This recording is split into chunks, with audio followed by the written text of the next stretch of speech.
നമസ്കാരം. ഇന്നത്തെ നമ്മുടെ വീഡിയോയിൽ ഉൾപ്പെടുത്തിയിരിക്കുന്ന പ്രധാന വിഷയമെന്ന് പറയുന്നത് നമ്മുടെ വാഹനത്തിൻ്റെ കൂളൻ്റ് റീപ്ലേസിങ്ങിനെ കുറിച്ചും ഏത് ഗ്രേഡ് കൂളൻ്റാണ് വാഹനത്തിൽ ഒഴിക്കേണ്ടതിനെക്കുറിച്ചും അതുകൂടാതെ വാഹനത്തിൻ്റെ കൂളൻ്റ് പൈപ്പ് ലൈനിനെ കുറിച്ചുമാണ് ഇന്നത്തെ നമ്മുടെ വീഡിയോയിൽ ഉൾപ്പെടുത്തിയിരിക്കുന്നത്. നമുക്ക് വീഡിയോയിലോട്ട് കടക്കാം. നമ്മുടെ നാട്ടിൽ വാഹനമോടുന്ന ഏകദേശം 90% വാഹന ഉടമകൾക്കും അല്ലെങ്കിൽ ഡ്രൈവർമാരും ശ്രദ്ധിക്കാതെ പോകുന്ന ഒരു പ്രധാനപ്പെട്ട വിഷയമാണ് വാഹനത്തിൽ കൂളൻ്റ് റീപ്ലേസിംഗ്. നിലവിൽ ഓരോ കമ്പനി വാഹനങ്ങൾക്കും ഓരോ ഗ്രേഡ് കൂളൻ്റ് നിലവിൽ മാർക്കറ്റിൽ ലഭ്യമാണ്. അതായത് ഈ കാണുന്നത് ഷവർലെറ്റിൻ്റെ തവേരയാണ്. തവേര വരുന്നത് MUV ടൈപ്പ് വാഹനമായിട്ടാണ് വരുന്നത്. മൾട്ടി യൂട്ടിലിറ്റി വെഹിക്കിളിലാണ് തവേര വരുന്നത്. അതുപോലെ തന്നെയാണ് സൈലോയും ഇന്നോവയും അത് അനുബന്ധിച്ചുള്ള മറ്റു വാഹനങ്ങളും. സാധാരണ ഷവർലെറ്റിൻ്റെ തവേരയാണെങ്കിലും മറ്റു വാഹനങ്ങളാണെങ്കിലും LLC ഗ്രേഡിലെ കൂളൻ്റാണ് പല വാഹനങ്ങളിലും യൂസ് ചെയ്ത് കണ്ടിട്ടുള്ളത്. LLC ഗ്രേഡ് കൂളൻ്റ് 2 ടൈപ്പ് വരുന്നുണ്ട്. മിക്സഡ് കൂളൻ്റും വരുന്നുണ്ട്, അതുകൂടാതെ കൂളൻ്റ് മാത്രമായിട്ടും വരുന്നുണ്ട്. മിക്സഡ് കൂളൻ്റ് എന്ന് ഉദ്ദേശിച്ചത് വെള്ളം ആഡ് ചെയ്യുന്ന കൂളൻ്റിനെയാണ് മിക്സഡ് കൂളൻ്റ് എന്ന് ഉദ്ദേശിച്ചത്. ഓരോ വാഹനങ്ങളിലും അതായത് റേഡിയേറ്ററിൻ്റെ കപ്പാസിറ്റിക്ക് വ്യത്യാസം വരുവാനായിട്ടുള്ള സാധ്യത കൂടുതലാണ്.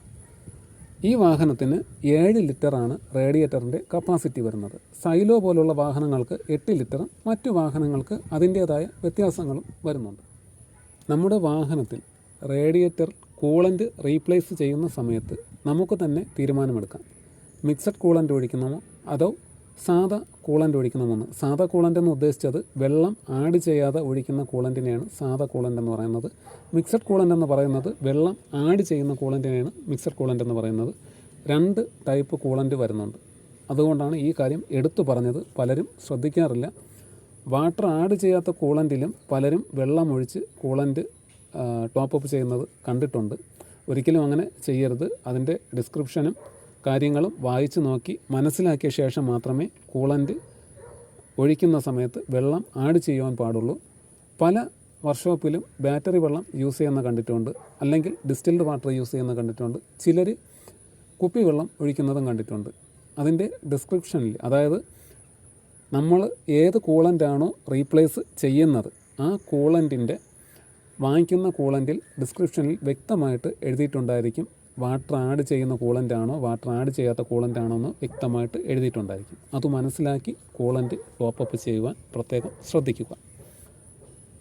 ഒരു കാര്യം മനസ്സിലാക്കി വയ്ക്കേണ്ടത്, ടാക്സി വാഹനങ്ങൾ ഒഴിച്ച് പ്രൈവറ്റ് യൂസ് ചെയ്യുന്ന വാഹനങ്ങൾ വർഷത്തിൽ ഒരിക്കലെങ്കിലും കൂളൻ്റ് റീപ്ലേസ് ചെയ്യുന്നത് വളരെ നല്ലതായിരിക്കും. അതിൻ്റെ പ്രധാന കാരണമെന്ന് പറയുന്നത്, വേനൽക്കാലങ്ങളിൽ വാഹനം ഓടുന്ന സമയത്ത് താപനില കൂടുതലായതുകൊണ്ട് എൻജിൻ ടെമ്പറേച്ചറിൽ വ്യത്യാസം വരുന്നത് കൊണ്ടും കൂളൻ്റ് പൊതുവെ കുറയുവാനായിട്ടുള്ള സാഹചര്യം കൂടുതലാണ്. അതായത് ഈ കാണുന്ന പൈപ്പിൻ്റെ റിങ്സിൻ്റെ പോർഷൻ അല്ലെങ്കിൽ മറ്റ് ഏതെങ്കിലും ഭാഗങ്ങൾ പൈപ്പിൻ്റെ ചെറിയ രീതിയിലുള്ള ഹോള് വീണിട്ടോ അല്ലെങ്കിൽ റിങ്സിൻ്റെ പോർഷൻ വെച്ച് ബഡ്ജായിട്ടോ ചെറിയ രീതിയിൽ കൂളൻ്റ് കുറയുവാനായിട്ടുള്ള സാഹചര്യം കൂടുതലാണ്. എന്ന് പറഞ്ഞ് ആരും പേടിക്കേണ്ട ആവശ്യമില്ല. പ്രൈവറ്റ് യൂസ് ചെയ്യുന്ന വാഹനങ്ങളിൽ വേനൽക്കാലത്തിന് മുന്നേ, അതായത് തണുപ്പ് സീസൺ കഴിഞ്ഞിട്ട് വേനൽക്കാലത്തിന് മുന്നേ ഒരു പ്രാവശ്യമെങ്കിലും കിലോമീറ്റർ ഓടിയാലും ഇല്ലെങ്കിലും, അതായത് പൊതുവേ കിലോമീറ്റർ കുറവായിരിക്കും പ്രൈവറ്റ് വാഹനങ്ങൾ ഓടുന്നത്, എന്നാൽ പോലും വർഷത്തിൽ ഒരിക്കലെങ്കിലും കൂളൻ്റ് ഓയിൽ റീപ്ലേസ് ചെയ്ത് ഓടുന്നത് വാഹനത്തിനും എൻജിനും അതുകൂടാതെ റേഡിയേറ്ററിൻ്റെ മറ്റ് പൈപ്പ് ലൈൻ കണക്ഷനുമെല്ലാം നല്ലതാണ്. സേഫ്റ്റി കൂടുതലാണ്. ടാക്സി യൂസ് ചെയ്യുന്ന വാഹനങ്ങളിൽ ഓരോ 30,000 കിലോമീറ്റർ കൂടുന്തോറും, അതായത് ഒരു വർഷത്തിൽ 25,000 കിലോമീറ്ററിന് മുകളിലോട്ട് കുറഞ്ഞ ആവറേജ് ഓടുവാനായിട്ട് സാധ്യത ഉള്ളത് കൊണ്ടാണ് ആ കാര്യം എടുത്തു പറയാത്തത്. 30,000 കിലോമീറ്റർ കൂടുന്തോറും അല്ലെങ്കിൽ 30,000-നും 40,000-നും ഇടയിൽ കൂളൻ്റ് റീപ്ലേസ് ചെയ്യുന്നത് വളരെ നല്ലതാണ്.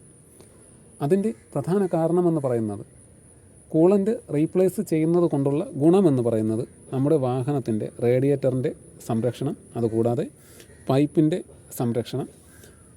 മറ്റ് വാഹനങ്ങളെ അപേക്ഷിച്ച്, അതായത് പച്ചവെള്ളം ഒഴിച്ച് ഓടുന്ന വാഹനങ്ങളെ അപേക്ഷിച്ച് ഒരു പരിധിയിൽ കൂടുതൽ ടെമ്പറേച്ചർ കയറുന്നത് തടയുവാനും കൂളൻ്റ് ഉപയോഗിക്കുന്നത് കൊണ്ട് നമുക്ക് സാധിക്കും. പച്ചവെള്ളം യൂസ് ചെയ്ത് ഓടുന്ന വാഹനമാണെങ്കിൽ ഹൈ റേഞ്ച് കയറുന്ന സമയത്തോ അല്ലെങ്കിൽ ഒരു പരിധിയിൽ കൂടുതൽ വാഹനം ഓടുന്ന സമയത്തോ പച്ചവെള്ളം യൂസ് ചെയ്യുന്ന വാഹനങ്ങളിൽ ഓവർ ടെമ്പറേച്ചർ കാണിക്കുവാനായിട്ടുള്ള സാധ്യത വളരെ കൂടുതലാണ്. ഒരു കാരണവശാലും പച്ചവെള്ളം നമ്മുടെ വാഹനത്തിൽ യൂസ് ചെയ്ത് ഓടിക്കുവാൻ പാടില്ല. വളരെ ശ്രദ്ധയോടെ കൈകാര്യം ചെയ്യേണ്ട ഒരു വിഷയമെന്നത്, പച്ചവെള്ളം യൂസ് ചെയ്ത് വാഹനം ഓടുകയാണെങ്കിൽ രാവിലെ സ്റ്റാർട്ടിങ്ങിനുള്ള ഒരു ബുദ്ധിമുട്ട്, അതായത് വെള്ളം തണുത്തിരിക്കുന്ന വാഹനമായതുകൊണ്ട് വെള്ളം പെട്ടെന്ന് തണുത്തു പോകാനും അതിൻ്റെ കാഠിന്യം, വെള്ളത്തിൻ്റെ കാഠിന്യം കൂടിയിട്ട് സ്റ്റാർട്ടിങ് ട്രബിൾ വരുവാനുമായിട്ടുള്ള സാധ്യത വളരെ കൂടുതലാണ്. കൂളൻ്റ് എന്ന് പറയുന്ന മെറ്റീരിയൽ, അതായത് ചൂടത്തും തണുപ്പത്തും, വാഹനം തണുത്ത് കിടക്കുന്ന സമയത്തും വാഹനം ചൂടുള്ള സമയത്തും എൻജിൻ്റെ ടെമ്പറേച്ചർ മെയിൻറ്റെയിൻ ചെയ്ത് ഏതൊരു കാലാവസ്ഥയിലും വാഹനം സേഫായിട്ട് സ്റ്റാർട്ട് ചെയ്യുവാനും മറ്റൊരു രീതിയിൽ പ്രശ്നങ്ങളൊന്നും മറ്റ് പാർട്സുകൾക്കും വരാതിരിക്കുവാനും വേണ്ടിയിട്ടാണ് കൂളൻ്റ് ഓയിൽ നമ്മുടെ വാഹനത്തിൽ യൂസ് ചെയ്യുന്നത്. കൂളൻ്റ് ഓയിലിൻ്റെ ഗുണമെന്നത് ഈ കാണുന്ന, അതായത് പൈപ്പ് ലൈനിൽ തുടങ്ങി റേഡിയേറ്റർ, മറ്റ് എൻജിൻ പാർട്സുകൾ, എല്ലാ പാർട്സുകളും സേഫ്റ്റിയാക്കി വയ്ക്കുന്നതിനും വാഹനത്തിൽ ഏതെങ്കിലും പൈപ്പ് പൊട്ടിക്കഴിഞ്ഞാൽ, അതായത് ഈ കാണുന്ന വലിയ പൈപ്പോ അല്ലെങ്കിൽ ചെറിയ പൈപ്പോ ഏതെങ്കിലും പൈപ്പ് പൊട്ടിക്കഴിഞ്ഞാൽ കൂളൻ്റ് ഓയിൽ ലീക്ക് വച്ച് നമുക്ക് ആ ഏത് പൈപ്പാണ് പൊട്ടിയതെന്ന് കണ്ടുപിടിക്കാൻ പറ്റും. അതേസമയം പച്ചവെള്ളമാണ് നമ്മുടെ വാഹനത്തിൽ യൂസ് ചെയ്യുന്നതെങ്കിൽ, പച്ചവെള്ളം യൂസ് ചെയ്ത് ഓടുന്ന വാഹനത്തിൽ പൈപ്പ് പൊട്ടിക്കഴിഞ്ഞാൽ ആ വെള്ളം വേപ്പറായിട്ട് പോകുവാനും എവിടെയാണ് ലീക്ക് സംഭവിച്ചതെന്നും അറിയാൻ പറ്റാത്ത ഒരു സാഹചര്യമായിരിക്കും.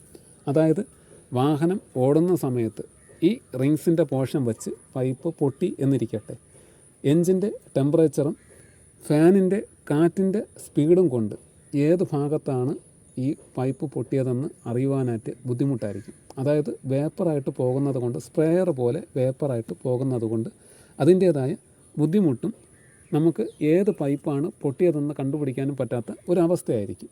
അതേസമയം കൂളൻ്റ് യൂസ് ചെയ്യുന്ന വാഹനമാണെങ്കിൽ നമുക്ക് ഏതൊരു പൈപ്പ് പൊട്ടിയാലും ആ കൂളൻറ്റിൻ്റെ കളറ് വച്ച് നമുക്ക് കണ്ടുപിടിക്കുവാൻ പറ്റും ഏത് സ്ഥലത്താണ് പൈപ്പ് പൊട്ടിയിട്ടുള്ളത്, അല്ലെങ്കിൽ ഏതെങ്കിലും പൈപ്പിന് ഡാമേജ് ഉണ്ടോ എന്ന് നമുക്ക് കൂളൻ്റ് ഓയിലിൻ്റെ ലീക്ക് വെച്ച് കണ്ടുപിടിക്കാൻ പറ്റും.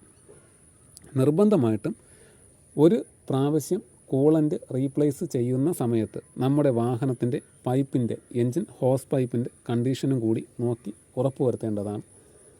ഏതെങ്കിലും പൈപ്പിന് കംപ്ലൈൻ്റ് ഉണ്ടെങ്കിൽ നിർബന്ധമായിട്ടും പൈപ്പ് മാറിയതിന് ശേഷം മാത്രമേ കൂളൻ്റ് റീപ്ലേസ് ചെയ്യുവാനും ടോപ്പ് അപ്പ് ചെയ്യുവാനും പാടുള്ളൂ. കൂളൻ്റ് റീപ്ലേസ് ചെയ്യുന്നതിന് മുന്നേ ഏതെങ്കിലും ടോപ്പ് പൈപ്പോ അല്ലെങ്കിൽ ബോട്ടം പൈപ്പോ മെറ്റൽ പൈപ്പോ, ഈ കാണുന്ന മെറ്റൽ പൈപ്പോ കംപ്ലൈൻ്റ് ആയിട്ടുണ്ടെങ്കിൽ നിർബന്ധമായിട്ടും കൂളൻ്റ് റീപ്ലേസ് ചെയ്യുന്നത് നല്ലതായിരിക്കും. അല്ലാത്ത പക്ഷം റേഡിയേറ്ററിൻ്റെ ഏതെങ്കിലും ഒരു ഭാഗത്ത് പഴയ കൂളൻറ്റിൻ്റെ വേസ്റ്റും മറ്റ് വണ്ടലുകളും അടിഞ്ഞു കൂടിയിട്ട് വീണ്ടും ടെമ്പറേച്ചർ കയറുവാനായിട്ടുള്ള സാധ്യത വളരെ കൂടുതലാണ്. റേഡിയേറ്റർ തുറക്കാത്തതിൻ്റെ പ്രധാന കാരണമെന്ന് പറയുന്നത് വാഹനം ഇപ്പോൾ ഓടി ചൂടായി വന്ന് നിൽക്കുന്ന വാഹനമാണ്, അതുകൊണ്ടാണ് തുറക്കാത്തത്. പലർക്കും പറ്റുന്ന ഒരു അബദ്ധമെന്നത് വാഹനം ചൂടായി നിൽക്കുന്ന സമയത്ത് ശ്രദ്ധയില്ലാതെ വലിച്ച് തുറക്കുമ്പോൾ ഇതിങ്ങനെ ചുറ്റി മുകളിലോട്ട് തെറിക്കുവാനായിട്ടുള്ള സാധ്യത കൂടുതലാണ്. അതായത് റേഡിയേറ്ററിനുള്ളിൽ കൂളൻ്റ് ചുറ്റി മുകളിലോട്ട് തെറിക്കുവാനായിട്ടുള്ള സാധ്യത കൂടുതലാണ്. അങ്ങനെ തെറിക്കുമ്പോൾ സൈഡിലും വശങ്ങളിലും നിൽക്കുന്നവരുടെ പുറത്ത് ഇത് വീഴുകയും പൊള്ളലേൽക്കാനും സാധ്യത വളരെ കൂടുതലാണ്. പ്രത്യേകിച്ച് ഇങ്ങനെയുള്ള സാഹചര്യങ്ങളിൽ കൊച്ചു കുട്ടികളെ അടുത്ത് നിർത്തി ഒരു കാരണവശാലും പണി ചെയ്യുവാൻ പാടുള്ളതല്ല. എന്തെങ്കിലും സംശയമുണ്ടെങ്കിൽ നമുക്ക് ഈ കാണുന്ന ഓവർഫ്ലോ ടാങ്കിൽ നോക്കിയാൽ അറിയാൻ പറ്റും. ഇതിപ്പോൾ ഓടി ചൂടായി വന്നതുകൊണ്ട് എയർ കയറി നിൽക്കുന്നത് കൊണ്ടാണ് ഫുള്ളിന് മുകളിലോട്ട് നിൽക്കുന്നത്. എയർ സർക്കുലേഷൻ ക്ലിയർ ആകുമ്പോൾ വീണ്ടും കറക്റ്റ് ലെവലിലോട്ട് വന്നോളും. ചിലർക്ക് ഇങ്ങനെ ഒരു സംശയമുണ്ട്, എൻ്റെ വാഹനത്തിൽ ചില സമയത്ത് കൂളൻ്റ് ഫുള്ളിന് മുകളിലോട്ട് കാണിക്കും, ചില സമയങ്ങളിൽ തീരെ ലോയിലും കാണിക്കും, എന്താണ് പ്രശ്നമെന്ന് പലരും ചോദിച്ചിട്ടുണ്ട്. പല വാഹനങ്ങളിലും കൂളൻ്റ് റീപ്ലേസ് ചെയ്യുന്നത് താഴത്തെ, അതായത് റേഡിയേറ്ററിൻ്റെ താഴത്തെ ബോട്ടം പൈപ്പ് അഴിച്ച ശേഷം അതുവഴിയാണ് കൂളൻ്റ് റീപ്ലേസ് ചെയ്യുന്നത്. ആ പൈപ്പിനെ അഴിച്ച ശേഷം കൂളൻ്റ് അതുവഴിയാണ് പലരും ലീക്ക് ചെയ്യുന്നത്. ഒരിക്കലും അങ്ങനെ ചെയ്യരുത്. അങ്ങനെ ചെയ്യുന്ന പക്ഷം തിരിച്ച് റീസെറ്റ് ചെയ്യുന്ന സമയത്ത് റിങ്സിൻ്റെ പോർഷൻ വച്ചിട്ട് കട്ടായി പോകാനായിട്ടുള്ള സാധ്യത വളരെ കൂടുതലാണ്. അതുകൂടാതെ തന്നെ വളരെ ശ്രദ്ധയോടെ കൈകാര്യം ചെയ്യേണ്ട ഒരു വിഷയം വന്നത് റേഡിയേറ്ററിൻ്റെ ഡ്രൈനട്ട് അഴിച്ച ശേഷം അതുവഴിയാണ് കൂളൻ്റ് റീപ്ലേസ് ചെയ്യേണ്ടതും. ഒരു പ്രാവശ്യം റീപ്ലേസ് ചെയ്ത് കഴിഞ്ഞാൽ നല്ല വെള്ളത്തിൽ, ശുദ്ധമായ വെള്ളത്തിൽ റേഡിയേറ്റർ കഴുകി ക്ലീൻ ചെയ്ത ശേഷം മാത്രമേ അടുത്ത് കൂളൻ്റ് ടോപ്പപ്പ് ചെയ്യുവാൻ പാടുള്ളൂ. കൂളൻ്റ് ടോപ്പപ്പ് ചെയ്യുന്ന സമയത്ത് നമ്മുടെ വാഹനത്തിൻ്റെ എല്ലാ പൈപ്പ് ലൈൻ കണക്ഷനും, അതായത് കൂളൻ്റ് വാട്ടർ ലൈൻ കണക്ഷനെല്ലാം ശ്രദ്ധയോടെ നോക്കി ഇൻസ്പെക്ഷൻ ചെയ്ത് കംപ്ലൈൻ്റ് ഇല്ലെന്ന് ഉറപ്പുവരുത്തേണ്ടതാണ്. വാഹനം ഓടിക്കുന്ന പല വാഹന ഉടമകളും അല്ലെങ്കിൽ ഡ്രൈവർമാരും ശ്രദ്ധിക്കാതെ പോകുന്ന ഒരു പ്രധാന കാര്യമെന്നത് നമ്മുടെ വാഹനത്തിൽ ഒരു പ്രാവശ്യം കൂളൻ്റ് ടോപ്പപ്പ് ചെയ്ത് കഴിഞ്ഞാൽ വീണ്ടും കുറയുന്ന സമയത്ത് ഈ കാണുന്ന ഓവർഫ്ലോ ടാങ്കിൻ്റെ അടപ്പ് അഴിച്ച ശേഷം വീണ്ടും അവിടെ പച്ചവെള്ളം ഒഴിച്ചു കൊടുക്കാറാണ് പതിവ്. ഒരിക്കലും അങ്ങനെ ചെയ്യരുത്. അങ്ങനെ ചെയ്തു കഴിഞ്ഞാലുള്ള പ്രധാന പ്രശ്നമെന്നത് ഈ കാണുന്ന വാട്ടർ ലൈൻ പൈപ്പുകളും അതുകൂടാതെ വാട്ടർ പമ്പും പിന്നെ ഈ കാണുന്ന മെറ്റൽ ഹോസ് പൈപ്പുകളും എല്ലാം കാലക്രമേണ കംപ്ലൈൻറ്റ് വരുവാനും പൊട്ടിപ്പോവാനുമായിട്ടുള്ള സാധ്യത കൂടുതലാണ്. കൂളൻ്റ് കുറയുകയാണെങ്കിൽ അതേ ഗ്രേഡ് കൂളൻ്റ് തന്നെ നമ്മുടെ വാഹനത്തിൽ യൂസ് ചെയ്യുവാൻ പ്രത്യേകം ശ്രദ്ധിക്കുക. ഒരു ഉദാഹരണം ഞാൻ കാണിച്ചു തരാം.